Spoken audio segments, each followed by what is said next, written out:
அன்பர்களே, அன்பு வணக்கங்கள். ஒரு அன்பர், குருஜி, என் மனதில் ஏற்பட்ட காயங்கள் ஆறாமல் அப்படியே இருக்கிறதே, ஏன் அது மறையவே மறையாதா? இதற்கு விளக்கங்கள் கூற முடியுமா என்று ஒரு கேள்வியை கேட்டிருக்கிறார். மனிதர்களாக வாழ்ந்து வருகின்ற எல்லோருக்குமே மனக்காயங்கள் என்பது இருக்கத்தான் செய்யும். மனக்காயங்கள் இல்லாமல் மனிதனால் வாழவே முடியாது. அவர்கள் வாழ்ந்து வருகின்ற வாழ்க்கையிலே ஏதாவது சில நிகழ்வுகள், சம்பவங்கள், நிகழ்ச்சிகள் நடந்துத்தான் இருக்கும். அப்படி என்ன சம்பவங்கள்? மனக்காயம் என்பது என்ன முதல்ல தெரிஞ்சுக்கலாம். நம்மளை பாதிக்கின்ற வகையில் ஏதாவது நிகழ்வுகள் நடந்திருந்தால் அது ஆழ் மனதில் போய் ஆழமாக பதிவாக்கி விடுகிறது. நீங்க ஒரு நாளைக்கு பல்வேறு நிகழ்வுகளை பார்க்கிறீங்க, பல பேரை சந்திக்கிறீங்க, பல பேரோடு பேசுறீங்க இல்லையா? இதில் ஏதாவது உங்களை மனதை பாதிக்கின்ற மாதிரி சில நிகழ்வுகளோ சில சம்பவங்களோ நடைபெற்று இருக்கலாம். அந்த நிகழ்வும் சம்பவம் மட்டும் என்ன ஆகுதுன்னா ஆழ் மனதில் போய் பதிவாகி விடுகிறது. அது பல நாட்களுக்கு அழியாத வகையில் அங்கேயே பதிவு செய்யப்பட்டு விடுகிறது. கல்லில் செதுக்கப்பட்ட எழுத்துக்கள் போல அது மாறி விடுகிறது. ஒரு நாளைக்கு நீங்க எத்தனையோ எண்ணங்களை, எத்தனையோ பேரை பார்க்கறீங்க, அதெல்லாம் ஏன் பதிவாகுது இல்லைன்னா அதில் நீரில் போட்ட கோலங்களாக கரைந்து போகிறது. அவ்வளவுதான். உடனே போன ஒரு மணி நேரத்தில் நடந்த நிகழ்வுகள் இப்போது நம்ம கிட்ட இல்ல, மறந்து போயிடுறோம். ஆனா நம்மை பாதிக்க செய்கிற மாதிரி நிகழ்வுகள் இருந்தால் அதை நாம் மறப்பதே இல்லை. அது மறுபடியும் மறுபடியும் ரிமைண்டிங் ஆகினே இருக்கு. யாராவது உங்களை அவமானப்படுத்தி இருக்கலாம். அந்த அவமானம் ஆழ்மனதிலே போய் அப்படியே பதிவாக்கி விடுகிறது. யாராவது உங்களுக்கு துரோகம் செய்திருக்கலாம். அந்த துரோகம் அப்படியே ஆழ்மனதில் போய் பதிவாகி விடுகிறது. யாராவது உங்களை காதலித்து ஏமாற்றி இருக்கலாம். அந்த ஏமாற்றம் உங்கள் ஆழ்மனதிலே போய் பதிவாகிறது. யாராவது உங்களிடம் பணத்தை வாங்கி கொண்டு திருப்பி கொடுக்காமல் ஓடி போயிருக்கலாம். அது உங்களுடைய ஆழ்மனதிலே போய் பதிவாகிறது. உங்களுக்கு வர வேண்டிய சொத்தை தராதல் உங்க அண்ணன் தம்பிகளோ அல்லது உற்றார் உறவினர்களோ உங்களை ஏமாற்றி இருக்கலாம். அது உங்கள் ஆழ்மனதில் போய் பதிவாகிறது. உங்கள் மனைவி உங்களை அவமானப்படுத்தி இருக்கலாம். அந்த அவமானம் உங்கள் ஆழ்மனதிலே பதிவாகிறது. உங்கள் கணவன் உங்களை அவமானப்படுத்தி இருக்கலாம். அது உங்களுடைய ஆழ்மனதிலே பதிவாகிறது. உங்களை பலர் துன்புறுத்தி இருக்கலாம். அது மனதிலே பதிவாகிறது. சிறிய வயதிலே பெண்களுக்கு பாலியல் தொந்தரவு நடந்திருக்கலாம். அது அவர்கள் மனதிலே அப்படியே பதிவாகிறது.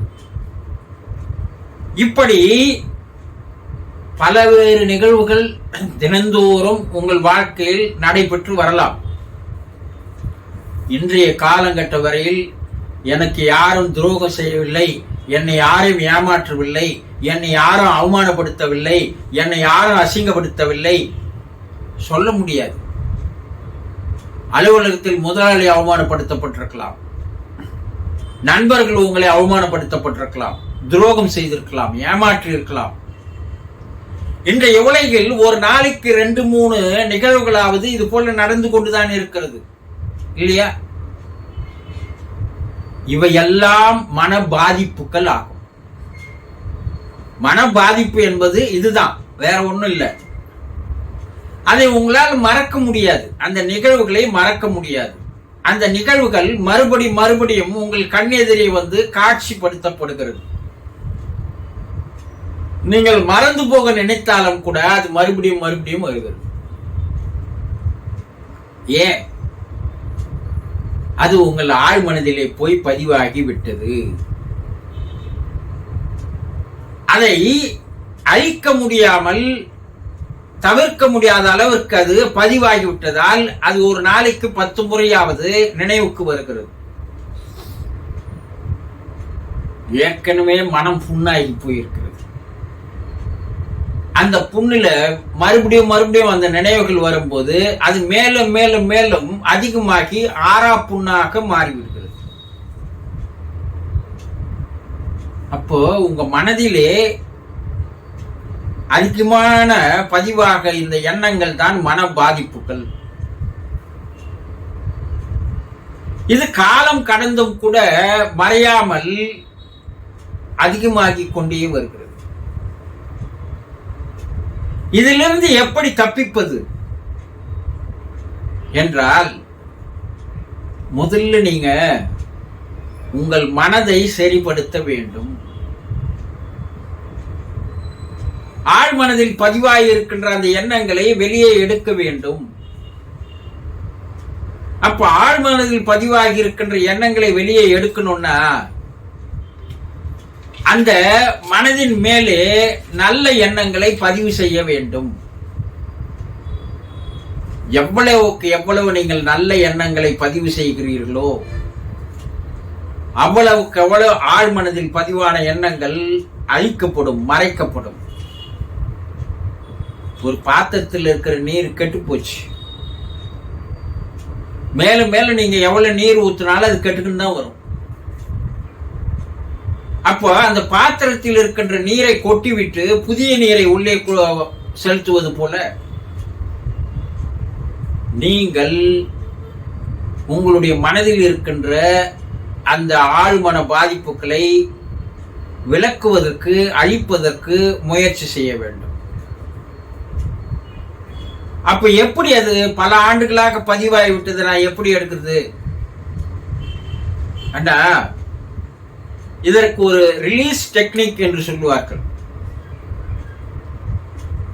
கடந்த கால நினைவுகளை, எண்ணங்களை, பதிவுகளை மறப்பதற்கு மனதை முதலில் வலுப்படுத்த வேண்டும்.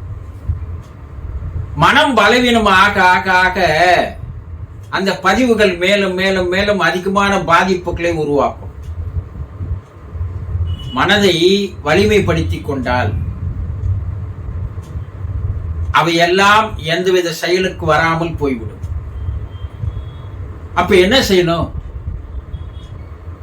இதற்கு ஒரே வழி தியானம் மட்டும்தான். தியானத்தால் மட்டும்தான் உங்களால் அந்த பாதிப்பிலிருந்து விடுபட முடியும். வேறு வகைகளில் அதிலிருந்து விடுபட முடியாது.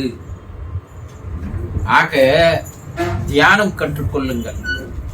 உங்கள் மன பாதிப்பிலிருந்து நீங்கள் விடுபட்டு வலிமையான மனம் உள்ளவர்களாக உங்களால் மாற முடியும். சந்தோஷம்.